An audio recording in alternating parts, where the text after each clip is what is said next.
అందరికీ నమస్కారం. నా పేరు పాచిపెంట చిన్నస్వామి.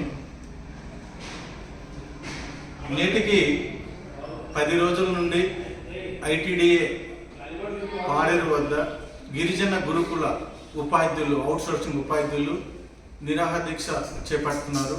వారి నిరాహార దీక్షకి అరకు కాంగ్రెస్ కమిటీ సంపూర్ణ మద్దతు ప్రకటిస్తున్నాం.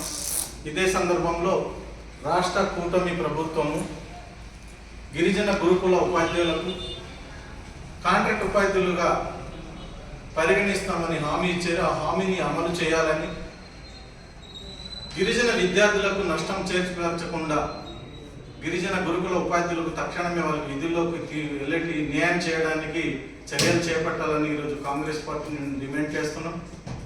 గిరిజన సంక్షేమము, గిరిజన గురుకులాలు నిర్వీర్యం చేయడానికే కుట్ర పన్నుతుంది కూటమి రాష్ట్ర ప్రభుత్వం అనేది కాంగ్రెస్ పార్టీ నుండి భావిస్తున్నాం. ఇచ్చిన మాట తప్పి అన్ని వర్గాల వారికి కూటమి రాష్ట్ర ప్రభుత్వం అభ్యపెట్టింది.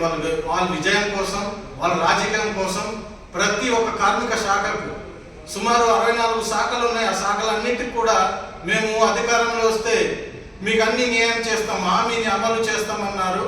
అది శుద్ధ శూన్యమే. మభ్యపెట్టి వారికి ఇప్పుడు చాలా అన్యాయం చేస్తుంది. గిరిజన విద్యార్థులు విద్యకి దూరం అవుతున్నారు. ఉపాధ్యాయులు నిరాదీక్ష చేపట్టడం వలన తక్షణమే వారికి జనరల్ డిఎస్లో కలుపుతున్నటువంటి 1200 పోస్టుల్ని అది విరమించుకొని న్యాయం చేయాలి. వాళ్ళకి సిఆర్టీలుగా పరిగణించాలి. సుమారు 15 సంవత్సరాల నుండి వాళ్ళు అదే వృత్తిని నమ్ముకొని చాలని మీరు ఇచ్చే జీతాలకి పనిచేస్తున్నారు. వాళ్ళు చేసే పని కూడా చాలా ఎక్కువ. ఉదయం 7 గంటల నుంచి రాత్రి 10 గంటల వరకు కూడా గురుకులాల్లో ఉపాధ్యాయులు విద్యార్థులకు సేవ అందిస్తున్నారు. దాన్ని మీరు తక్షణమే న్యాయపరమైనటువంటి డిమాండ్లు వారికి కావాల్సింది 2024 పిఆర్సీ ప్రకారం వారికి సమాన పనికి సమాన వేతనము 26,000 కల్పించాలనేది. అదేవిధంగా క్యాజువల్ లీవ్ వాళ్ళకి ఎటువంటి ఇప్పుడు పెరిగినటువంటి ధరలకు ఎటువంటి చాలని జీతం 9,500 నుండి 14,000 వరకు ఇవ్వడం చాలా దుర్మార్గం. వాళ్ళు 18 గంటలు సుమారుగా 24 గంటలు పర్యవేక్షణలో ఉన్నాయి.